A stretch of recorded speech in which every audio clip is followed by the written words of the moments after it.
never once had store-bought fruit pizza and I was not impressed. So I'm going to show you guys how I always made fruit pizza when I was growing up. Start off by making a crust first, and I always use flour and powdered sugar. Then add some baking powder. Then we're going to knead that together with some melted butter until it turns into a crust. Once it's all crumbled, we're going to pour it into our pan. Then spread it all out evenly and pat it down lightly with your hand.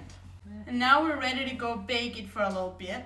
Now while that is baking, we're going to go ahead and make some glaze. We're going to use sugar and then add some pineapple juice, some orange cello powder, and some thermoflow or cornstarch. We're going to take a whisk and whisk that all together and keep it on the heat and let it come to a boil and boil it until it's thickened. Now once your glaze is thick, we're going to take it off the heat and let it cool off. By now your crust should be done baking too, so we're going to cool that one off too. Now while that stuff is cooling off, you want to chop up all of the fruit that you're going to put on top. You can put on top whatever you want. I always do pineapples, bananas, apples, grapes, and oranges. I know a lot of people do berries, but this is a fruit pizza, not a berry pizza. That's how I look at it, so I like my fruits. And then we're also going to make our pizza sauce. We're going to whip up some cream until it gets stiff. Once your cream is stiff, we're going to set it aside.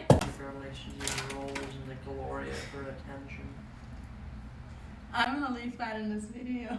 Then we're going to take another bowl and put in a block of cream cheese. And we're going to cream that up. Once you have that all creamed in, add a little bit of powdered sugar at a time and cream it in. And we're also going to add vanilla to that while we're creaming in the powdered sugar. Then we're going to take our whipped cream and add a little bit at a time and cream it in so it doesn't get lumpy. Once you're done mixing that together, your pizza sauce should look something like this. And we're going to take our cooled off crust and put this on top of the crust. And you want to make sure you spread it out evenly. Then we're going to start putting our fruit on top. And this was something that was a big treat when I was growing up. Like, we got this maybe once a year. It was often a Christmas dessert because it was so rare. Once you have all of the fruit spread on top, take your cool off glaze and we're just gonna drizzle it over the top of the fruit. And this is what it looks like. Now, I'm sure you can understand when I say I was disappointed the first time I had store-bought fruit pizza, because this does not even look like it's related to store-bought fruit pizza. And we of course have to taste it, so I'm gonna cut a piece out of here. Now, this is what it looks like.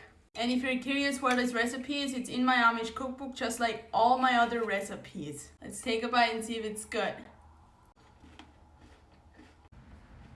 If any of you would have this and could compare it to what you're used to, I'm pretty sure you would never go back to the other store-bought, because this is so good. And it is so simple to make. If you do want the cookbook, it is available on my website if you click the website link on my profile, but I'm gonna go enjoy more of this, so enjoy!